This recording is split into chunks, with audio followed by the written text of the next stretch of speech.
지난 시간에 이어서 2018년도 올해 3월 3일날 시행했던 1회 시험 맞던 문제죠. 13번 문제부터 설명드리겠습니다. 레지스터에 관한 내용을 하겠습니다.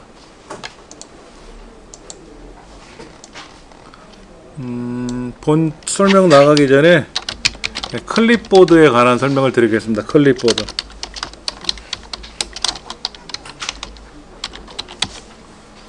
초등학교에 가서는 이걸 집게판이라고 부릅니다.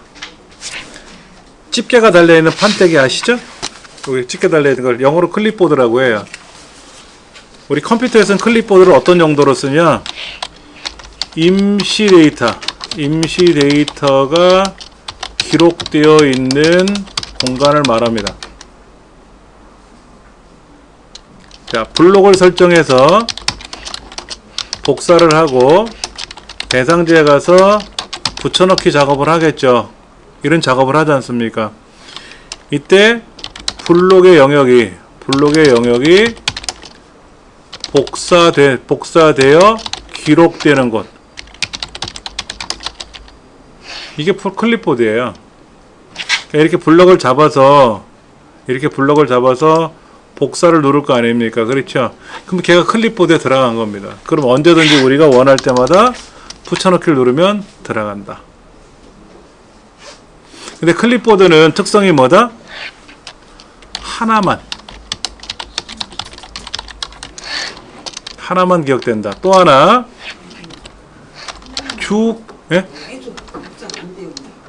그러니까는 예를 들어서 얘 복사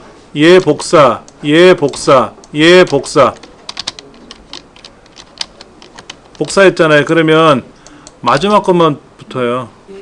예. 그러니까 하나만 기억되는 거예요. 여러 개를 복사해도 최근 거, 가장 마지막 하나만 기억된다. 그리고 주기억 장치에 저장이 되는 겁니다. 클립보드는 보조기억 장치가 아닙니다. 주기억 장치를 쓰는 겁니다. 그리고 전원이 다시 켜지면 내용이 소실된다. 주기억 장치이기 때문에.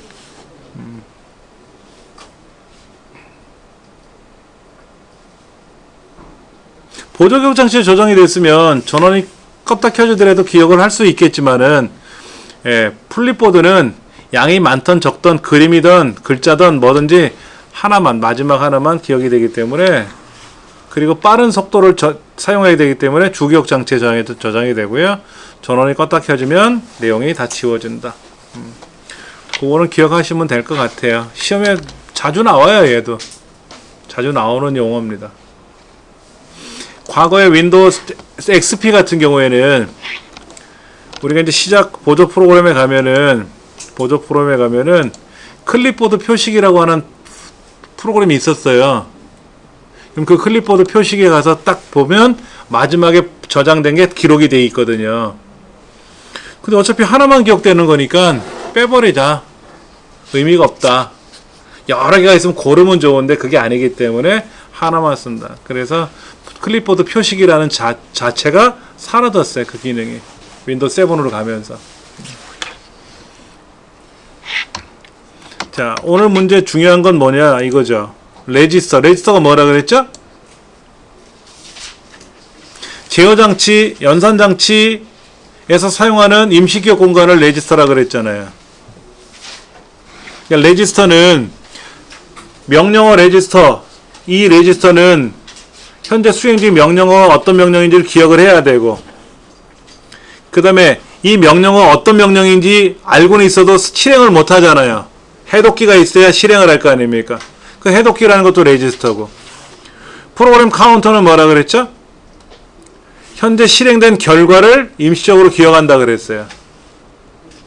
덧셈, 애더, 더하기, 컴플리멘터, 보수기, 이런 것들 다 레지스터의 한 종류들이죠. 여러분, 제가 이제 올려놓은 것 중에 핵심 요약 정리해 놓은 거 있지 않습니까? 꼭 한 번씩 훑어보셔야 돼요. 전반적으로. 프로그램 카운터는 다음에 실행할 명령어가 뭐냐가 아니라 다음에 실행할 명령어를 어디에 기억시켜 놨느냐, 그 주소를 기억하고 있는 거예요. 그러니까 다음에 실행할 명령이 뭔지를 내가 모르니까 그 명령어 내가 주소 알려줄 테니까 빨리 거기 가서 가져와. 그 명령 가져와. 그럼 그 명령어가 온단 말이에요. 그러면 이제 명령어가 왔는데 무슨 말인지 못 알아들으니까 해독기한테 야 이게 무슨 명령이냐? 이거 덧셈이라는데요. 덧셈이 뭔데? 아 제가 알려드릴게요. 그래서 덧셈을 해주고 이러는 거죠. 운영체제 시스템 정보를 기억하고 관리하는 건 뭐예요? 이런 게 있긴 있겠지. 어딘가 있겠지. 레지선은 아니다 이거죠.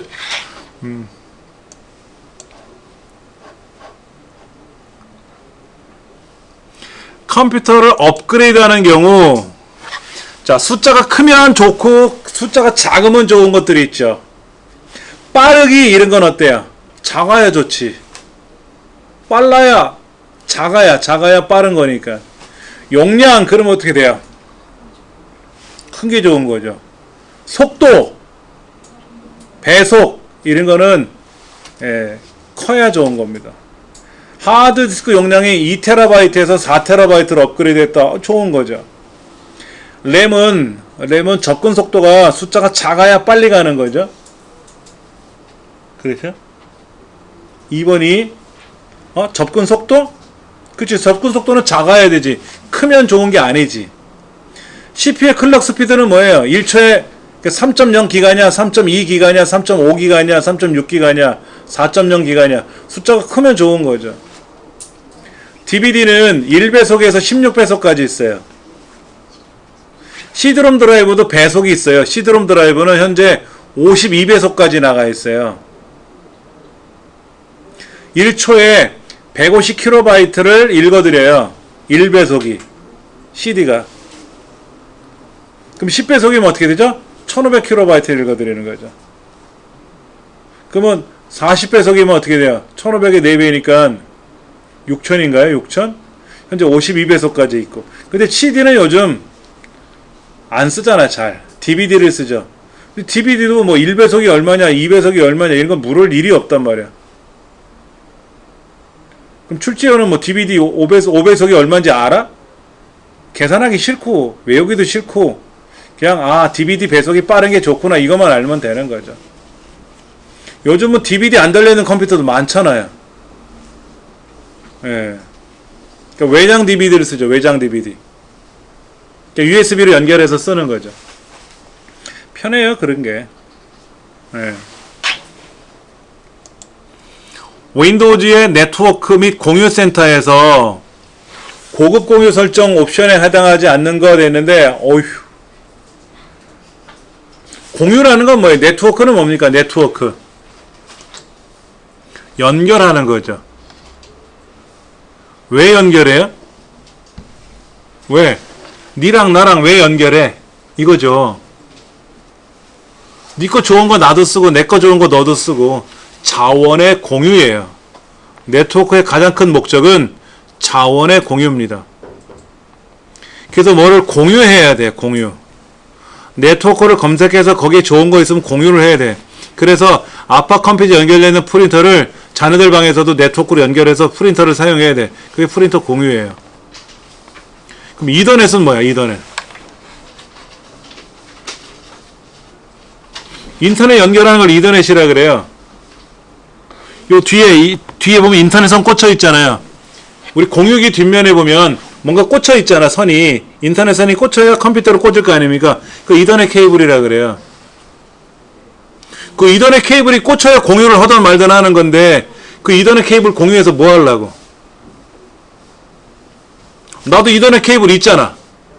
나도 인터넷 하잖아. 근데 아빠 컴퓨터에 있는 인터넷 케이블 뭐하러 공유하냐고. 내 거 쓰면 되지. 내가 인터넷 케이블, 즉 이더넷 케이블이 연결되어 있지 않으면 내가 네트워크를 못해요. 그러니까 네트워크가 연결되어 있다 자체가 이더넷이 연결되어 있다는 뜻입니다. 이거는 말장난이야. 이런 문제를 왜 냈을까? 치사하게. 근데 모르는 사람은 심각하지. 야, 저게 뭐냐? 몰라.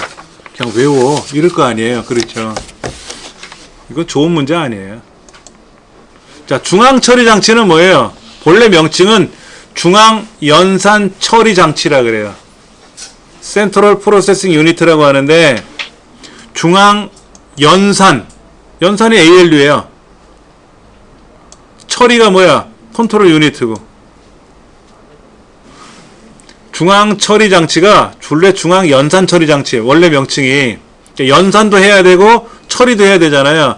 그때 연산이 ALU가 담당하는 거고 처리가 CU, 컨트롤 유니트예요. 근데 이 둘 다 레지스터라는 걸 사용한다 그랬잖아요. 그러니까 사용해야 되고. SSD는 뭡니까? 보조기억 장치잖아. SSD는 보조기억 장치거든요. 중앙처리 장치에 끼어들어가면 안 되지. 예. 제어판. 제어판에 가면 프로그램을 설치하고 프로그램을 제거하고 하는 기능이 있는데 이 안에 가보니까는 내가 업데이트를 잘못했나봐. 윈도우즈를.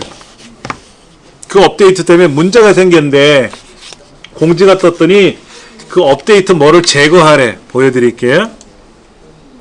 제어판에 가면 업데이트 기능이 이 안에 들어있어. 업데이트. 이게 업데이트 된 거예요. 그러니까 아도비 것도 업데이트 돼 있고 MS 오피스, 윈도우즈 업데이트가 돼 있는데 오늘 가서 딱 봤더니 MS에서 공지가 뜬 거야. 예를 들어서 KB 뭐뭐뭐뭐뭐뭐에 대한 보안 업데이트 반드시 삭제해 주세요. 이렇게 얘기가 나온 거야. 어떤 일이 생기냐면 예전에요. 윈도우즈 업데이트가 됐어요. 그랬더니 V3가 걔를 잡은 거야.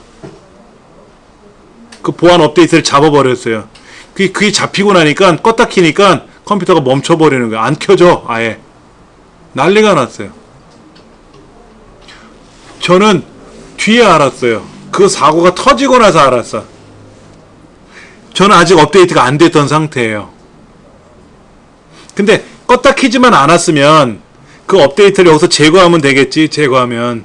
근데 껐다 키는 순간 문제가 생겼다라는 거지. 그게 이제 MS가 그 보안 업데이트를 악성 코드로 인식을 해서 잡아버린 거예요.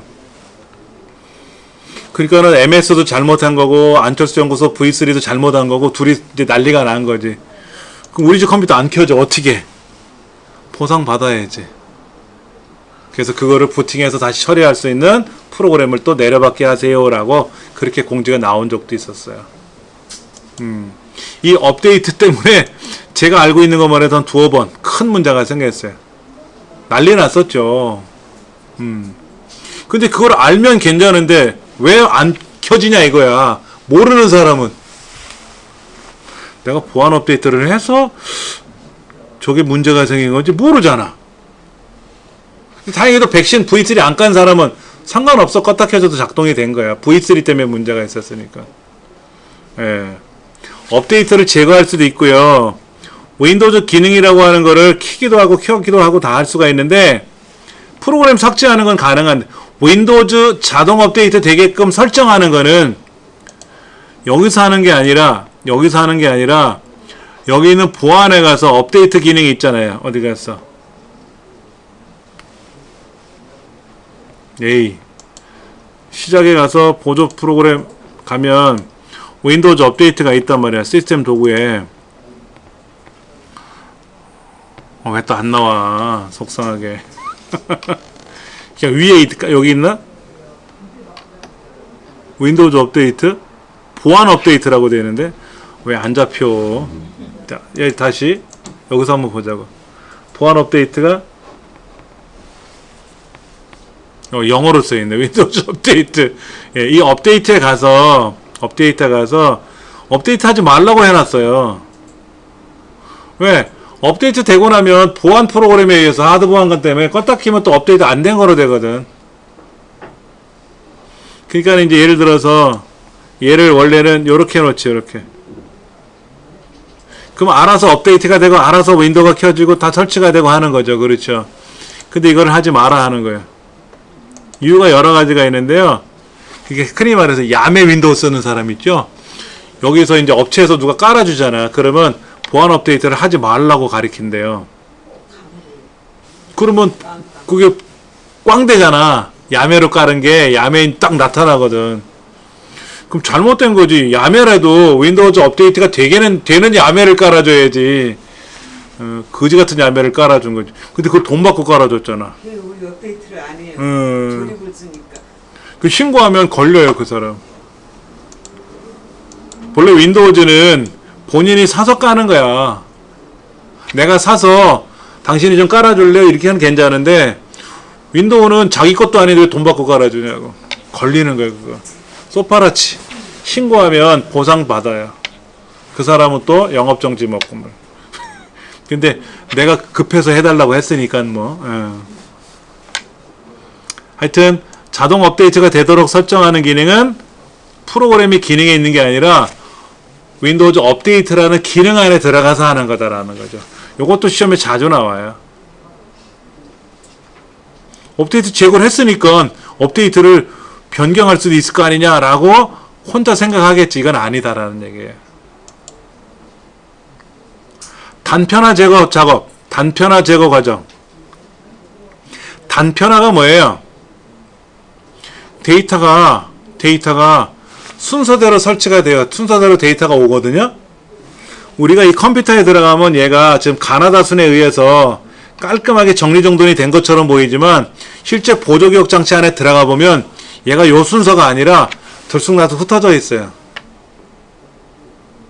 그렇게 돼 있다고. 여러분 가정에 어떤 제품이 있는지를 종이에다 적어내세요 라고 예전에 가정통신문에 그런 거 가정환경조사서 있었잖아. 그러면 텔레비전 있는 사람 체크하고 피아노 있는 사람 체크했어. 그럼 피아노 옆에 텔레비전이 있었어. 그래서 체크했어. 그럼 실제 텔레비전하고 피아노하고 붙어 있어요? 아니지. 명칭만 붙어 있는 거지 실제 공간은 다르잖아. 그러면 여기 있는 데이터들도 순서상의 목록상에선 붙어 있지만 실제 데이터가 여기저기 흩어져 있단 말이야. 그나마 얘가 여기 흩어져 있는 건 상관이 없는데 이 알맹이가 너무 커. 예를 들면 책장이 커서 안방에 일부, 건너방에 일부, 거실에 일부 들어갔다고 생각해 보세요. 책 하나 보려고 그러면 어떻게 될까? 온 동네를 뒤져야지. 그거를 큰 공터에다 한꺼번에 몰아주면 어떨까? 책장을 한 곳에 몰아주면 찾기 편하겠죠. 그렇게 해주는 게 조각모음이라 그래요. 그걸 단편화 현상이 발생했다 그래. 흩어졌다라는 얘기야. 흩어졌다. 여기저기 흩어지면 안 되죠. 그러면 여기저기 쫓아다니면서 찾아와야 되잖아. 숟가락 젓가락 가져오라 그랬더니 젓가락은 건너방에 가 있고 숟가락은 화장실에 가 있고 그 중에 또 국자는 또 베란다에 가 있고 밥 한번 먹으려면 힘들잖아요. 한데 모아놔야지. 그게 편할 거 아닙니까? 그렇게 흩어지는 현상을 단편화 현상이라고 하고 그걸 제거한다 그래서 영어로는 프라그멘테이션이 발생했다 그래서 디프라그멘테이션. 디프라그라 그래. 디프라그. 그걸 우리말로는 조각모음, 조각이 발생한 거를 모은다라고 하는 거예요. 이 조각모음 실행하는 중에는 절대로 자른 작업을 하시면 안 돼요. 내가 엑셀을 단편화 제거하는 조각모음을 실행하면 시간이 오래 걸리거든요. 처음에 할 때는. 그런데 그 시간이 지루하니까 인터넷에 엑셀에 그럼 엑셀 프로그램이 열리고 닫히고 데이터를 가져오고 들어오고 하는 과정에 조각이 또 나거든요. 그럼 다시 흩어지니까 다시 또 처음부터 추스려 와야 되거든. 조각모음 실행하는 거는 언제 하느냐? 잘 때. 아니면 내가 장 보러 갈 때. 명령 걸어놓고 다녀오시는 거야. 조각모음 실행할 때는 화면 보호기를 꺼놓으셔야 돼. 화면 보호기가 작동되고 있으면 다녀와서 보니까 흔들잖아. 마우스 흔들면 이 화면 보호기가 해제됐잖아요. 그러면서 조각이 또 발생해. 난리가 아니야. 그런데 SSD 사용하시는 분 있죠. SSD. 아까 SSD 문제 있었잖아요. 조각모음. 이 조각모음을 실행하는 거는 보조기억 장치 중에서 하드디스크의 경우에 해당하는 거예요. 그러니까 SSD라는 보조기억 장치 있잖아요. 그렇죠? 이 보조기억 장치 있는데 얘는 스스로 조각 모음을 한다. 스스로. SSD라는 보조기억 장치는 요즘 굉장히 많이 사용을 하거든요. 얘네들은 내가 조각 모음을 할 필요가 없어요. 단지 윈도우 XP, 윈도우 98 같이 옛날 컴퓨터 같은 경우에는 그런 프로그램에 돌리면 좀 불편할 수는 있겠죠. 근데 요즘 윈도우 7이나 윈도우 10 쓰잖아요. 이 SSD 장치가 스스로 조각 모음을 해요. 그 기능이 들어있어요. 제가 막 작업하고 복사하고 붙이고 할 때는 얘는 그 작업대로 따라 하죠. 하다가 사용자가 이제 키보드로 글을 쓰거나 아무것도 안 하고 가만히 있을 때가 있지 않습니까? 그럼 지가 알아서 조각 모음을 막 해요. 굳이 안 해도 된다. 그 다음 이게 뭐야? 지금 제가 프로그램을 4개 열어놨어요. 하나, 둘, 셋, 넷 이렇게 열어놨거든요. 이 열어놓은 거를 Alt하고 탭을 누르면 이렇게 나타나죠. 위에 요거 나타나잖아요. 로고키 플러스 탭은 뭐야? 윈도우 로고키 누르고 탭 누르면 이렇게 나타나. 오, 입체적으로 나타나. 컨트롤 ESC는 뭐야? 시작 버튼 누른 거랑 똑같은데? Alt ESC는 뭐야? Alt ESC는요, 밑에 작업표, 밑에 작업줄이 있어요. 이 작업줄에 제가 올려서 보여드릴게요. 여기가 Alt 탭을 누를 때마다 여기가 밖에 보세요. 잠깐만. Alt ESC, Alt하고 ESC 누르면 위에 있는 게 다 바뀌죠? 바뀌어가면서 화면이 바뀌잖아요. 이렇게. Alt 탭은 중앙에서 바뀌어가지고 요거 이런 식으로 보는 거고, 윈도우 키를 플러스 탭키 누르면 이렇게.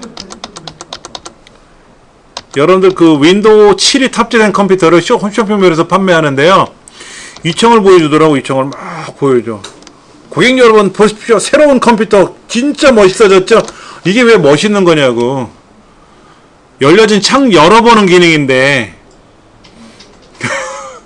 근데 모르는 사람은 우와 좋아졌다 멋있다 이래. 저거 멋있으면 뭐 할 건데? 저긴 이것만 누르고 있을 거냐고. 그런 적도 있었어요. 야, 쇼핑몰 쇼호스트가 진짜 머리가 좋더구만. Alt 탭키입니다. 이거 되게 어려운 기능이에요. 왜? 깃발 그림 4개 붙어 있는 거. 걔 누르면 시작이죠? 이거 눌렀다 떼면 시작이잖아요. 그런데 이거 없는 키도 있잖아. 그럼 컨트롤 ESC 누르는 거예요. 그게 시작이야. 시각장애는 이거 눌러요. 컨트롤 ESC. 그 키보드로 득득득득 올라가면 보조 프로그램 가면 또 뭐 여기서 이렇게 윈도우 아크로벳 리더 TC 아크로벳 브릿지 CS6 이런 식으로 음성을 읽어줘요. 이 글자를. 그래서 예를 들어서 포토샵 CS6 그러면 이거 엔터를 탁 치면 이제 CS6이 실행되네. 우리야 마우스를 클릭하면 되지만 시각장애인들은 마우스를 클릭을 못 하지 않습니까? 뭐 보여야 클릭을 하지. 키보드로 작업할 때 쓰는 거예요. 그 마우스 오른쪽 버튼 누르는 거 있죠, 이거요. 이게 바로가기 메뉴라고 하잖아요. 시각장애인들은 이걸 누르죠. 오른쪽 로고키 옆에 보면 줄 쳐져 있는 거 있죠? 그게 로고키예요. 그 로고키, 그게 바로가기 키라고.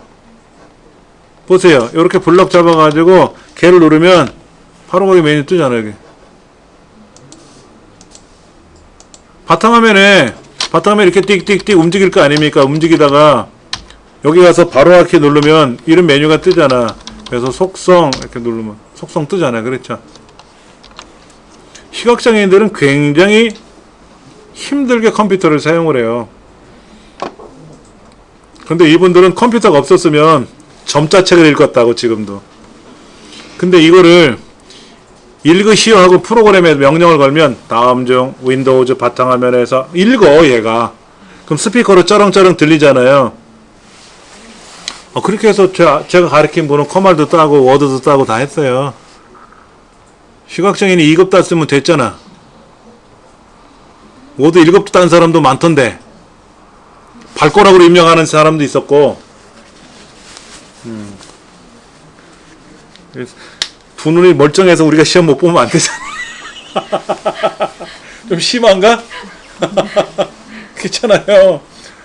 두 눈이 멀쩡한데 왜 시험을 못 보냐고 커마를. 어?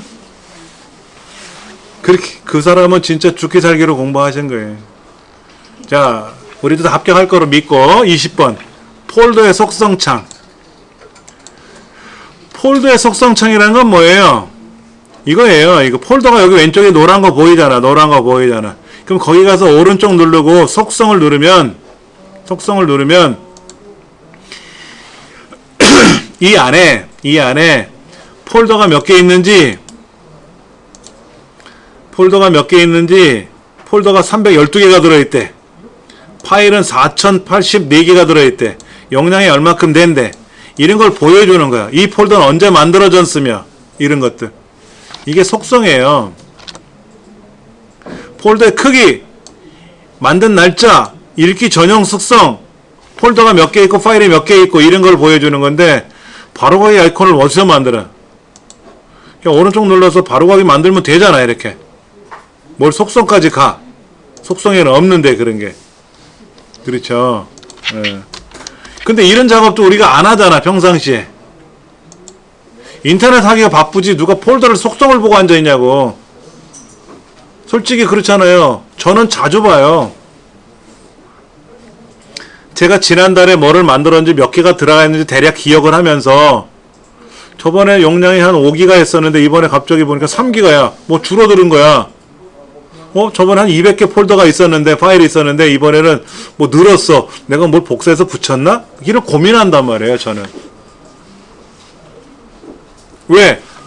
그런 걸 공부하라고 써 있었거든. 그래서 이렇게 공부했잖아요. 저도요. 커말 자격증 공부하면서.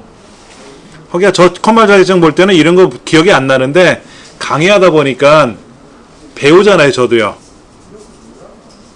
시험은 60점 이상만 받으면 합격이지만 강의는 다 알아야 설명할 거 아닙니까? 그러니까 저도 공부한단 말이야. 속성이 뭐다.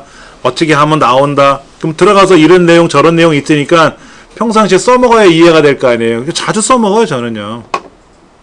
자주 써먹으면 안 잊어버리지 잘. 엑셀. 우리 부분합 어떻게 했어요? 부분합 하면 딱 떠오르는 거 뭐다? 어떤 항목을 기준으로 정렬을 한다. 그 부분합에 들어가서 어쩌고저쩌고 합계를 계산하고 다시 부분합에 가서 평균을 계산하는데 새로운 값으로 대치를 해제하고 해야 합계가 하나 더 평균이 하나 더 추가된다. 그리고 부분합을 잘못 만들었을 때는 부분합 클릭해 들어가서 삭제하면 되잖아. 삭제 제거하면 되잖아요. 그렇죠? 부분합을 하지 않은 실행하지 않은 상태로 되돌리려면 컨트롤 Z가 아니에요. 부분합에 가서 제거를 누르면 돼요. 이 그룹할 항목이 없음 이런 게 아니고 새로운 값으로 대치를 선택한다는 건 뭐죠? 함수를 추가할 때 쓰는 기능이죠. 그게 이제 머릿속에 쫙 떠올라와야 돼. 피벗 테이블은 부분합은 정렬을 해야 되는 불편함이 있지만 피벗 테이블은 정렬을 안 해도 되잖아요. 알아서 정렬을 해주잖아. 그럼 피벗 테이블에서 중요하다는 거 제가 두 가지 말씀드렸는데 원본이 바뀌면 피벗 테이블은 변경이 된다? 안 된다. 그래서 새로 고침 눌러야 되고 그럼 피벗 테이블을 이용해서 피벗 차트를 만들었는데 피벗 테이블 소스를 지우면 피벗 차트는 삭제되지 않고 일반 차트로 바뀐다 그랬잖아요. 4번에 걸렸네. 피벗 테이블을 삭제하면 피벗 차트는 자동 삭제가 아니라 일반 차트로 변환된다. 피벗 테이블 하면 나오는 것들이 있단 말이야. 예. 이게 뭘까? 목표값 찾기죠? 117,441원을 117만원으로 바꿀래. 이렇게 얘기를 하는 거죠. 그러면 얘를 지금 뭐를 해줘야 돼? 목표값 찾기에 들어갔을 때 여기 요 자리에 뭐가 들어가 있을까? 수식이 들어있겠지. 그 값을 117만원으로 바꿔야 되는 거죠. 그렇죠? 그럼 여기에서 수식에는 F의 두 번째 셀이 들어가야 되고, 찾는 값은 117만원이 들어가야 되고, 뭐를 바꾼대? T6 하드디스크 할인율을 바꾸래. 그럼 T6가 바꿀 셀이래 뭐. 수식 셀은 요 자체가 수식이 들어있는 곳이니까 수식 셀이고, 얘가 117만원 돼야 된다 그랬고, 그때 요거 하드디스크 할인율을 바꿔야 되는데 그게 바꿀 셀이고 그런 거지.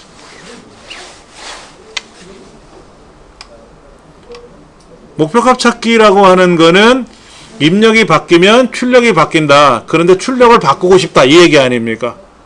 제가 이것까지 말씀을 드린 것 같아요. 기억을 하셔야 되고. 오름차순 정렬 순서에 대한 설명이다. 아, 헷갈려요. 날짜는 옛날 날짜가 숫자가 작고 요즘 날짜가 최근 날짜니까 숫자가 크죠. 정년도가 올해보다 숫자가 작잖아, 날짜가. 그러니까 옛날 날짜가 올라가는 거고, 숫자는 음수가 위에 양수가 밑에, 우리말은 가나다 순서대로 영어가 위에 한글이 아래, 소문자가 위에 대문자가 밑에, 빈칸은 무조건 꼴찌. 논리값은 뭐예요? 0이냐 1이냐죠. 자, 0은 뭐라 그랬죠? 거짓말이 0이에요. false가. true는 1이고 참이 1이라고. 거짓이 false가 0이고 0이 위로 올라가야 되잖아요. 그럼 false가 1이니까 내려가야 되고. 그렇죠? 2번이 틀렸네. 이런 것들이 헷갈리는 거야. 왜? 숫자는 알겠는데 논리값은 모르겠거든. 근데 0, 1 알고 나면 별것도 아닌 거잖아.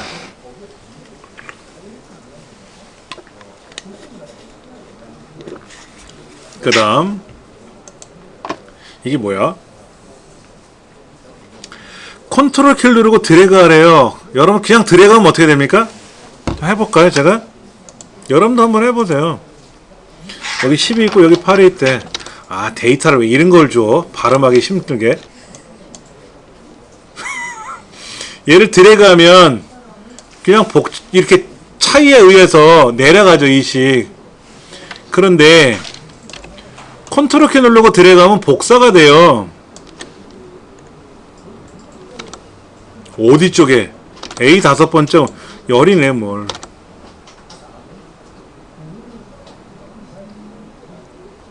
얘를 그냥 드래그하면 두 개씩 줄어드니까 6, 4, 2, 0 이렇게 나가는데, 컨트롤 키 누르고 드래그 했잖아요. 컨트롤 키 누르고. 그러면 복사가 된다. 보세요. 3 써놓고 컨트롤 키 누르면 뭐가 된다? 숫자를 하나 썼을 때는 드래그하면 복제가 되고요. 컨트롤 키 누르고 드래그하면 증가가 돼요. 하나일 때는 하나일 때. 근데 두 개를 넣었잖아, 두 개. 3하고 5 이렇게 넣었잖아. 자, 블럭을 이렇게 잡으면 어떻게 될까요? 이렇게 잡으면 그렇게 가요. 하나씩 건너뛰고. 이렇게 드래그하면 이식 증가되는 건 알겠는데, 이렇게 블럭 잡았단 말이에요, 이렇게. 그러면 두 개 증가되고 건너뛰고 두 개 증가되고 하는 거죠. 그렇게 돼요. 대략 눈치 채셨잖아요. 그렇죠? 그렇게. 이거는 뭐 점수 가지라고 주는 문제인데, 이게 뭘까? 0.123456789라고 쓰면 어떻게 돼?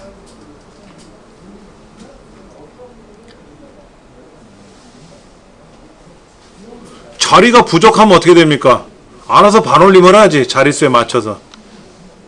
막 여기까지만 표시해야 돼. 자리가 부족해. 그러면 어떻게 돼? 0.12345가 아니라 12346이 돼야 되겠죠. 반올림을 해야 되니까. 그렇죠. 통화 형식은 뭡니까? 통화 형식. 얘를 가지고 통화 형식을 하래. 그럼 통화 이거잖아. 통화. 회계는 왼쪽 끝에 표시가 되죠? 돈 표시가. 통화는 어떻게 돼? 통화는 옆에 붙어. 옆에. 이거는 회계 문제고 회계. 이거 통화는 셀의 왼쪽 끝에 표시되는 게 아니라 돈 표시가 숫자 옆에 붙어서 나와요.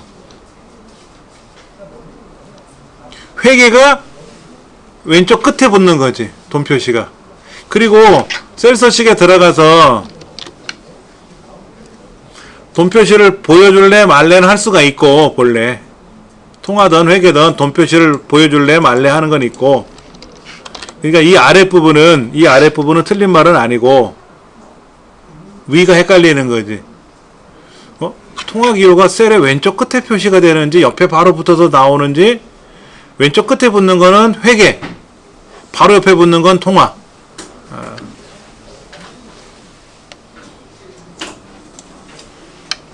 바꾸래, 뭐를 찾으래, 홍길동이라는 글자를 찾으래. 우리말은 그런데 영어 같으면 대문자 소문자를 구분해서 찾으래. 가능해요. 서식은 뭘까? 서식. 여기 서식. 자, 여기 가서 여기 찾기에 가면 요거 있잖아요. 요거 옵션에 가면 요거 있단 말이야. 서식. 이 서식이 뭐야? 이런 서식 가운데 맞춤되어 있는 것만 찾으시오. 이렇게 할 수가 있잖아. 근데 문제가 뭐라고 되어 있어요? 숫자 셀을 제외한 특정 서식을 찾는 건데 숫자는 찾지 못하면 숫자가 죄졌어? 엑셀은 주인공이 숫자 아닙니까? 숫자를 계산하는 게 많잖아요. 근데 숫자를 제외하면 서러워하지. 근데 모르는 사람은 맞아, 숫자를 제외할 수도 있을 거야, 이렇게 생각하겠지. 숫자를 제외하는 경우는 있어요. 예를 들어서 사용자 지정 목록을 만들 때는, 예를 들어서 월요일, 화요일, 수요일, 요일별로 정렬하시오, 이런 거는 사용자가 직접 정렬할 수 있잖아요. 근데 숫자는 사용자가 직접 지정할 수가 없습니다. 정렬을 5, 1, 8, 마이너스 2, 20, 30 이렇게 뒤죽박죽 섞어가면서 정렬할 수가 없어요. 숫자는 전 세계가 인류 역사상 정해져 있는 개념이잖아요. 이거는 오름차순 내림차순 개념이 정해져 있는데 0 나왔다가 마이너스 나왔다 플러스 나왔다가 0 나왔다가 막 뒤죽박죽 섞어가면서 난 요렇게 정렬할 거야 라고 하는 거는 당신 생각이고 안 된다, 이렇게 얘기를 하는 거야. 단호하게. 그 외에는 숫자 셀을 제외하면 안 되지. 틀린 말이에요. 이건 뭘까? 이게 H루급이야? V루급이야?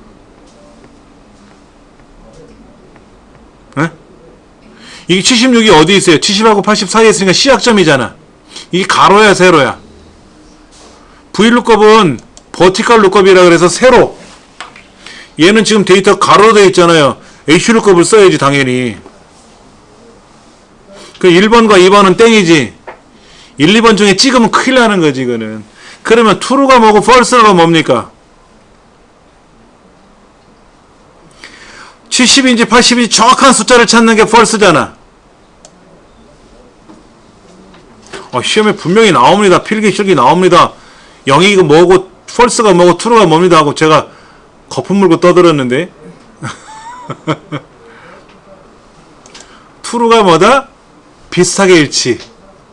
70에서 80 사이는 C, 이 얘기라 그랬죠.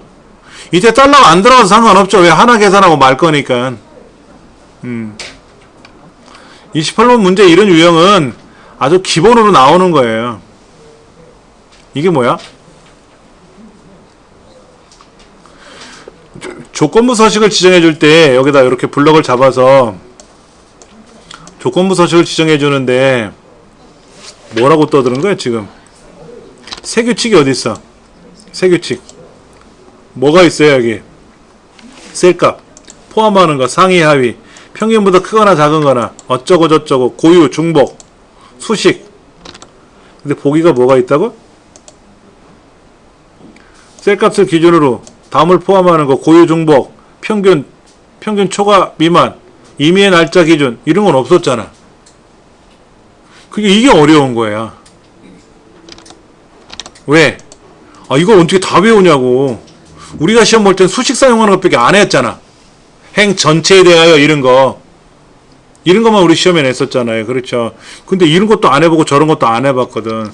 그러니까 이왕이면 틀려라 하고 시험에 내는 거예요. 곧다우로.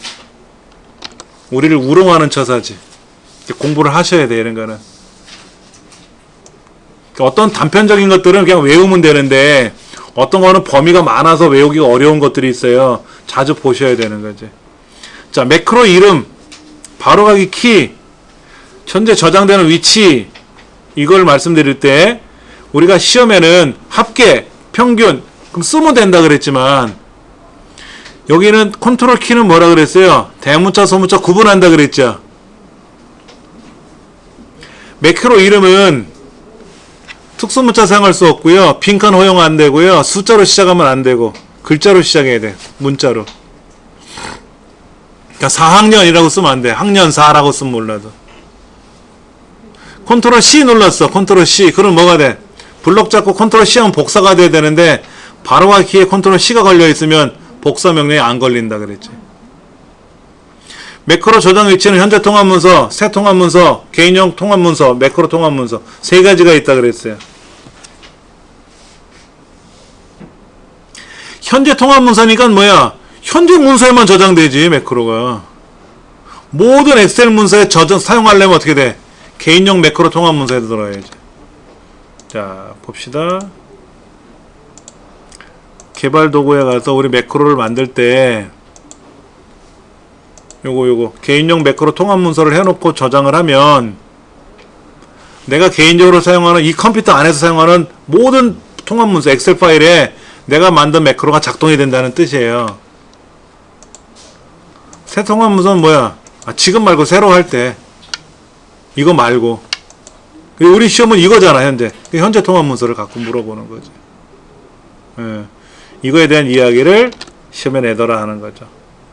설명은 아까 설명은 마음대로 해서 고치면 돼요. 여기다가 뭐 어쩌고 저쩌고 쓰면 되고 그건 언제든지 고칠 수가 있어요.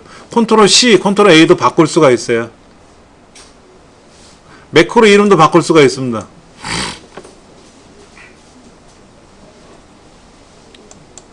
매크로에서 다시 한번 저기서 메모 하나 해서요. 밑에다가 매크로 이름도 변경 가능하다. 바로가기 키도 변경 가능하다. 설명도 변경 가능하다.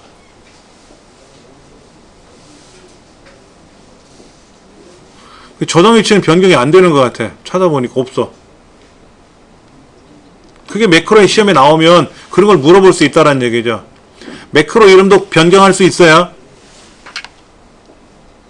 바로가기 키 컨트롤 C, A 뭐 이런 거 바꿀 수가 있고 설명도 언제든지 이거는 뭐 그냥 형식적으로 적는 거니까 이건 뭐 언제든지 적을 고칠 수가 있는 거예요.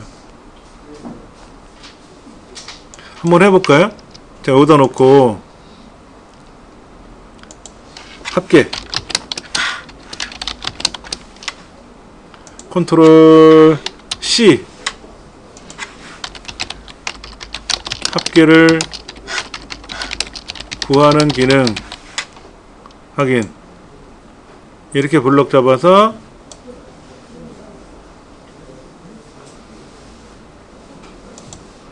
합계 그럼 여기서 합계가 나왔어요. 그렇죠?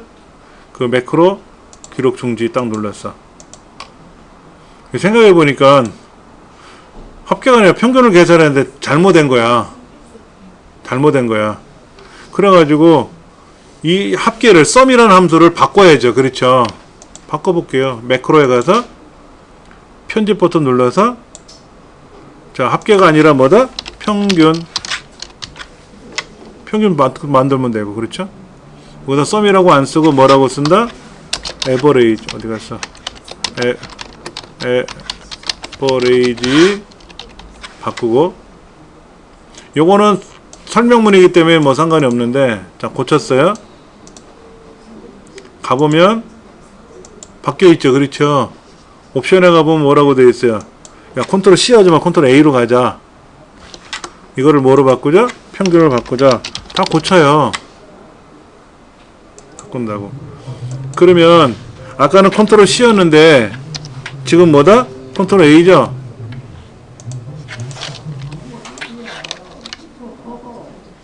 뭐라? 컨트롤 A.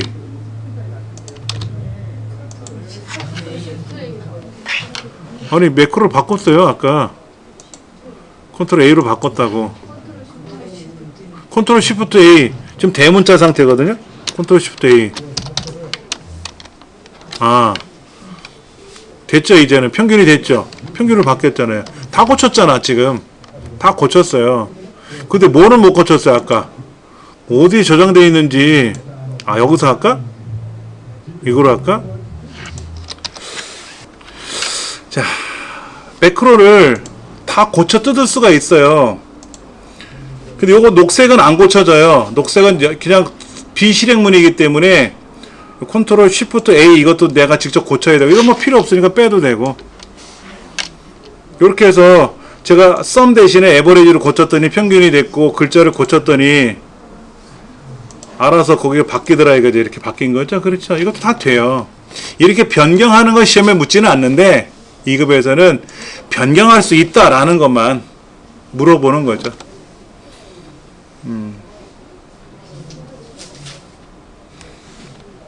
다음 중 매크로 대화 상자에 대한 설명이다.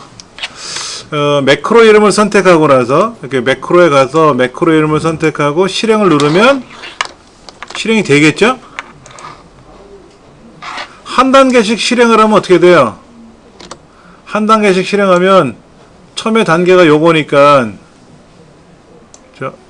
요렇게 하고 요렇게 하고 요렇게 하고 요렇게 하고 요렇게 하면 단계별로 하면 어떻게 돼요? 단계별로 실행이 되겠죠. 이렇게 갔을 때 엑셀 화면은 여기까지 나왔고 뭐 여기까지 나왔을 때는 또 어디까지 됐고 이거 과정을 이렇게 추가해서 집어넣을 수가 있어요. 이제 끝나면 답이 뭐가 나온다 이런 건데 예. 만들기가 어디 있어?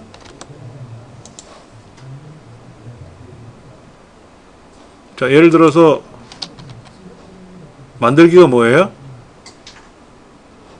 제가 합계라는 매크로를 만들고 싶어. 합계라는 매크로를 만들어라 그러면 여기 떴어. 뭐가 직접 나보고 코딩하래. 할 줄 모르는데. 그럼 만약에 얘를 블록 잡아서 여기다가 붙여넣기 하고 이거를 썸으로 바꾸면 뭐가 되죠? 합계가 되겠지. 오케이 바리. 그러면 여기 가서 평균을 실행하면 평균이 되고 에이씨 잠깐만 멈추고 합계를 계산하면 어떻게 돼요? 합계가 나오고 평균을 실행하면 에이 또 멈췄어. 오케이 다시 평균을 실행하라 그러면 평균이 실행이 되고 합계를 실행하라 그러면 합계가 되고 하겠죠. 여기서 만들기는 뭐 하는 거예요? 새로운 매크로를 새로 제작할 때 쓰는 기능이죠. 근데 뭐로 제작하는 겁니까? 우리가 마우스를 클릭해서 매크로를 만드는 게 아니라 키보드로 직접 코딩을 하는 거죠. 만들기 단추를 클릭하면 빠른 실행 도구 모음에 매크로 실행 명령을 추가하는 게 아니라 직접 내가 비주얼 베이직 어플리케이션 모드 VBA라는 모드에 가서 코딩해서 만들 수 있는 기능이 되는 거지. 실기시험에는 이걸 한 번도 해본 적이 없어요. 실기시험 때는 그냥 매크로에 가서 실행을 눌러가지고 없으면 뭔가를 작업을 하겠지. 여기서 안 했지. 매크로 기록 여기서 했었지. 얘는 실행할 때만 했었지 만들기를 한 번도 안 했잖아요 우리가. 그러니까는 실기시험에는 안 해봤으니까는 필기시험에 저걸 내면 못 알아듣는 거야. 헷갈리고.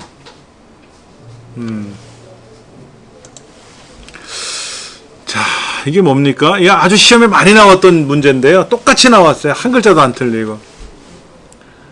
랭크가 뭐죠, 랭크? 뒤에 두 번째니까 뭐야? 김나래 92점이 몇 등이냐 묻는 거네. 랭크. 얘 몇 등이야? 97 1등, 94 2등, 3등이네, 3등. 그럼 추수함수니까 뭐예요? 1, 2, 3, 영광이 나오네, 뭐. 1이면 천하. 우리 영광이 3이니까 영광이라고 나오겠죠. 그렇죠. 3등 했으니까. 이게 똑같이 여러 번 나오더라고요. 최근에 들어와서 계속 나와요.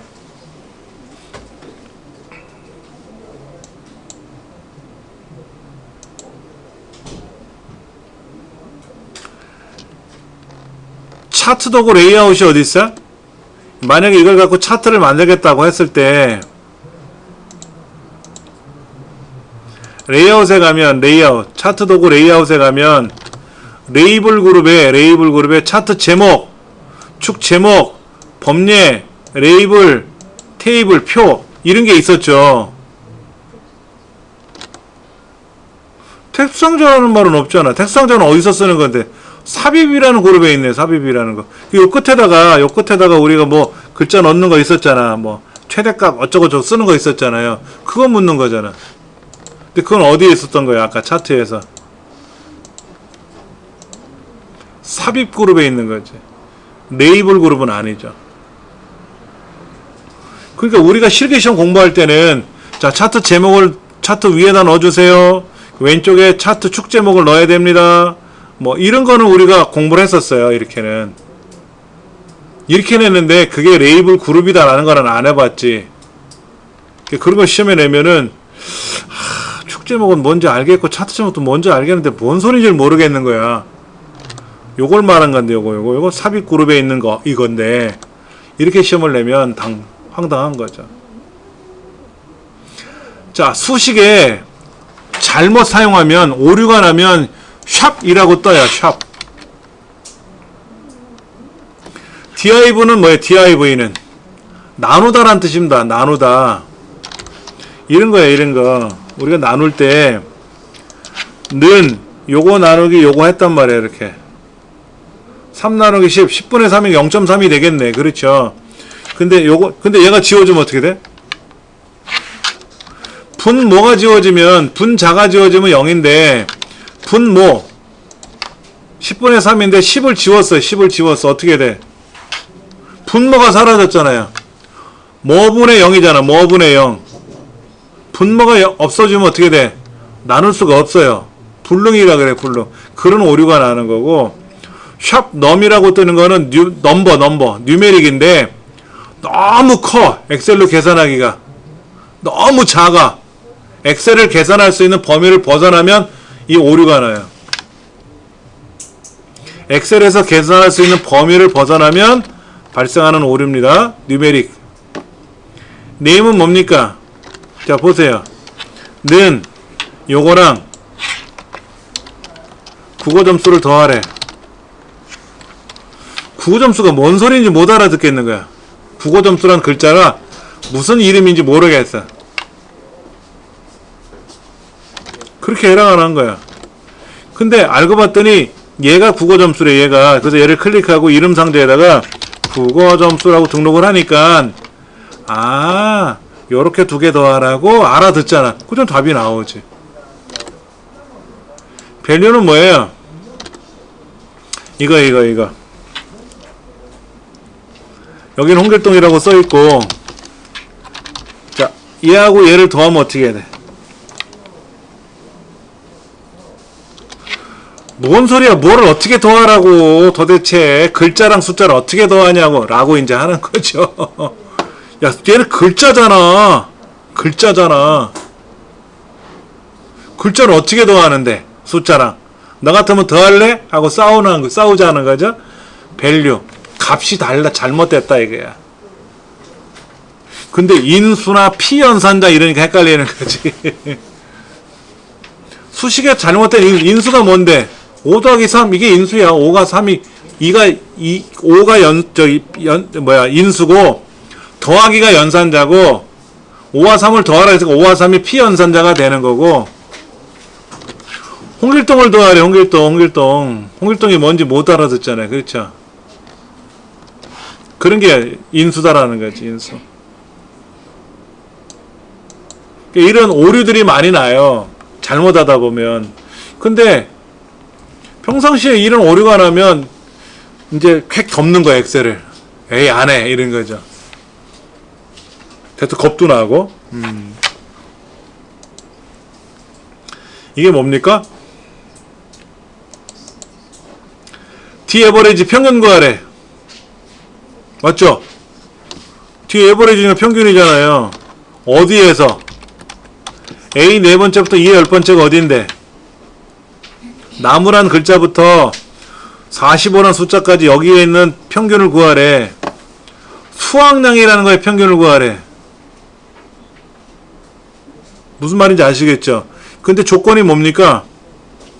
A1부터 C 두 번째까지니까 배나무여야 되고, 배나무 여기 하나, 둘, 세 개 있죠? 높이가 10보다 커야 되고 20보다 작아야 돼. 그러니까 18, 12, 9은 안 되지. 그러니까 18과 12의 평균이 아니라 그에 해당하는 수확량의 평균이니까 14와 12니까 24잖아요. 평균이 12네 뭐. 그렇죠?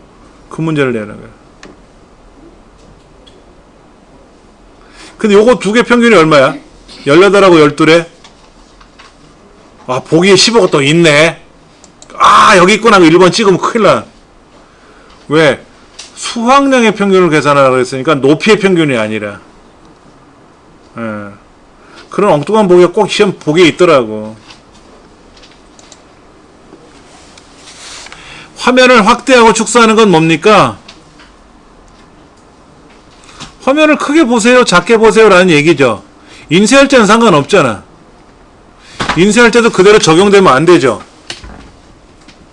그게 틀렸네 뭐. 그게 틀렸어. 리본 메뉴는, 요 리본 메뉴는 화면이 좁으면 이렇게 보이고, 화면이 메뉴가 사라졌어요? 화면이 좁으면 이렇게만 나오고 넓어지면은 막 펼쳐지고, 여러분 모니터는 해상도가 더 넓으니까 죄다 펼쳐져서 보이고, 저는 좀 좁혀져서 보이고, 여러분은 얘가 글자로 보이잖아. 병합하고 가운데 맞춤이. 저는 기호로 나타나고 뭐 그런 겁니다. 이건 나머지는 맞는 말이에요. 1번이 틀렸어요. 차트. 이게 뭐야? 상반기 앞에 거, 하반기 뒤에 거. 합계는 꺾은 선이야. 이 두 사람 점수의 합계가 위에 있는 꺾은 선으로 가고 있다고. 합계 범위는 오른쪽 보조축에 들어가 있죠.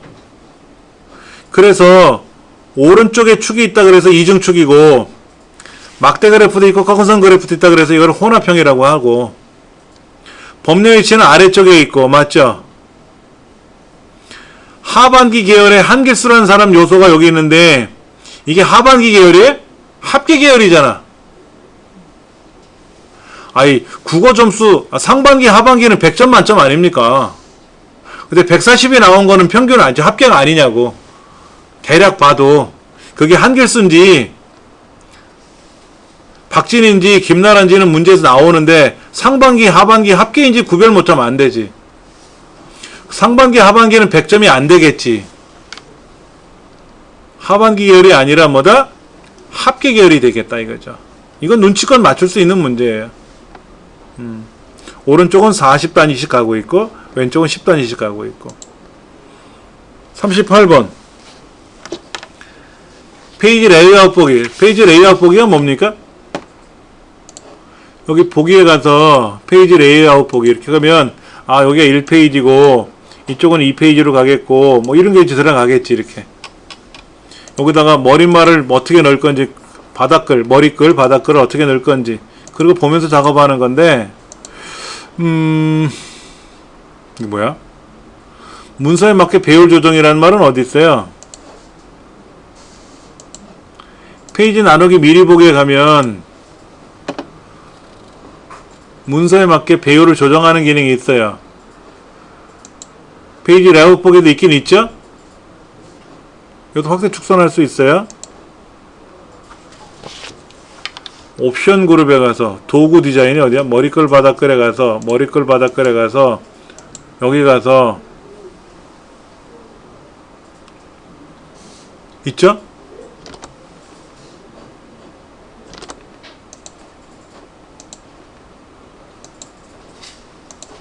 여기는 본래 없는 거고 여기는 없는 거고 여기는 있는 거고. 근데 문제가 뭐예요? 다시 보세요. 여백을 충분히 확보하려면 어떻게 가요? 여기 여백이, 여기 머리글의 여백이 지금 비좁아서 뭐를 못 넣겠다라는 얘기잖아. 그럼 여백을 조정해야 되죠. 어디 가서 조정해요? 당연히 여백에 가서 해야지. 여백. 페이지 레이아웃 여백에 가서 여백을 내가 조정해야지. 머리끌 여백을 올리고 내리고 얘를 높이면 머리끌이 바닥끌이 공간이 달라지겠죠. 그렇죠. 근데 여기는 왜 에러가 났다? 안 나오죠. 여백에 가서 머리끌이 3.3cm인데 위쪽이 1.9cm래. 위쪽 여백 안에 머리끌이 들어가요. 그 위쪽 여백을 높여주면 어떻게 될까? 4.9cm라고 만들어주면 그때 머리끌이 나오는 거죠. 한글 2010에서는요 머리끌이라고 안 하고 꼭 머릿말, 아래를 꼬릿말이라고 불러요. 근데 아래 한글은요 위쪽 여백 따로 머릿말 여백 따로 있어요. 근데 엑셀에서는 위쪽 여백 안에 머리끌이 들어가고 아래쪽 여백 안에 바닥글 영역이 들어가는 겁니다. 포함돼요. 그러니까는 머리끌이 3.3cm인데 2.9cm라고 하면 안 맞지. 모자 뚫고 머리가 나와야 되잖아. 그건 잘못된 거지. 그러니까 머리끌 바닥글에 관한 문제가 아니라 이거는 페이지 레이아웃 보기에 가서 페이지 레이아웃에 가서 여백을 조정해주는 문제잖아요. 근데 머리끌 바닥글 얘기를 해놨거든. 그래서 그거 틀린 거다 이거지. 시트는 뭘까요? 인쇄할 때 페이지 설정에 시트가 뭐 하는 거예요? 자, 페이지 설정에 가면 시트란 말이 나와요. 이게 뭐야? 아, 나는 여기만 인쇄하고 싶어. 여기만. 그럼 실제 인쇄하면 거기만 나와요. 다른 거 안 나와요. 예.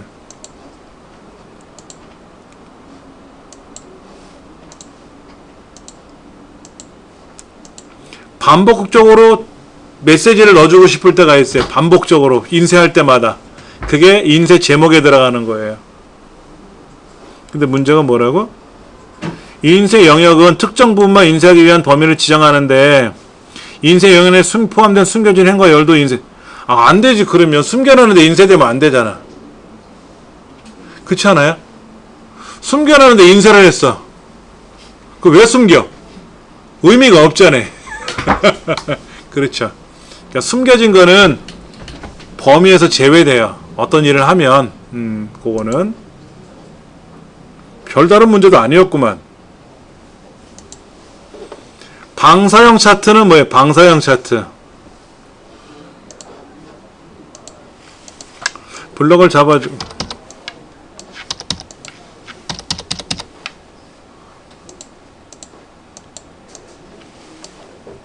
차트를 만드는데 방사형이 어디 있어? 방사형. 띠띠리띠띠 방사형. 방사형이라는 건 뭐야 이거지? 데이터가 얼마나 흩어져 있느냐를 보여주는 거죠. 얘가 이렇게 멀리 퍼져 있고 골고루 퍼져 있으면 값이 균일하다는 거고 삐죽삐죽하면 들쑥날쑥하다는 얘기고. 분산형 차트의 한 종류인데 이게 분산형 차트입니까? 분산형은 따로 있잖아. 분산형에는 얼마나 여기저기 흩어져 있냐를 보여주는 거죠. 방사형은 그 개념이 아니잖아.